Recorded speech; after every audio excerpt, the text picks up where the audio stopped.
Grunin, Senior Editor with CNET, and I'm here at CES with the Canon Vixia HF G10. The G10 is the new top-of-the-line prosumer model from Canon.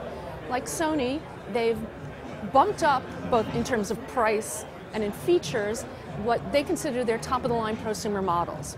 The G10 incorporates the HD CMOS Pro chip. Now, the HD CMOS Pro isn't a new chip from Canon. It's actually the same chip that's used in the XF series of professional camcorders. It's just that they have 3 and this only has 1. And Canon has put that chip in not only this, but in some of the mid-range prosumer models as well. And frankly, I consider that a really nice development. Now, what makes the chip different is it's only 2.07 megapixels, which is exactly HD resolution. A lot of other camcorders have bumped up resolutions, both for specsmanship and because people want to take stills as well as video, and that enables the camcorders to take high-resolution stills. So this isn't a camcorder you're going to want to do dual duty because you'll find the stills will be too low resolution. But the flip side is, because it's a 1/3-inch chip and lower resolution, it has larger pixels, and so in theory should deliver very nice low-light video quality. The camcorder is, for the most part, really designed for the person who likes to shoot manually. It has a manual focus ring on the lens, and it's actually a very nice ring.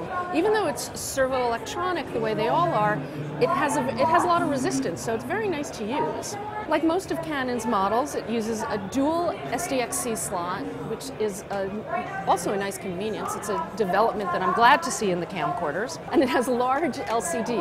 It has stereo microphones, and one thing that seems to be different on the Canons is that they have reasonably nice separation on the stereo mic, rather than one big thing in the middle or under here where a lot of the other manufacturers would put the microphones. As you'd expect in a model targeted at prosumers, it has an electronic viewfinder, and Canon also puts EVFs on some of their lower-end models, so it's not like they're forcing you to buy their top-end model just because you want an EVF.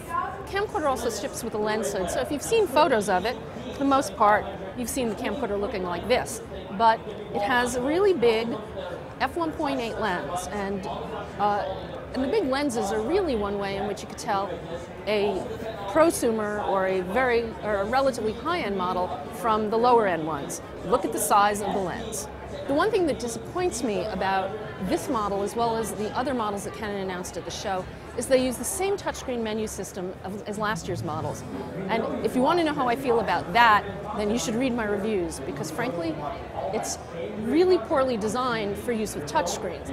It's organized well, but you have to scroll on the inside of the display, which is an awkward placement. And it's just, at least on this size LCD, it's not as bad. But on the smaller LCDs, it can be non-responsive and just hard to use. It is a bit pricey. It'll be $1,500 when it ships this spring.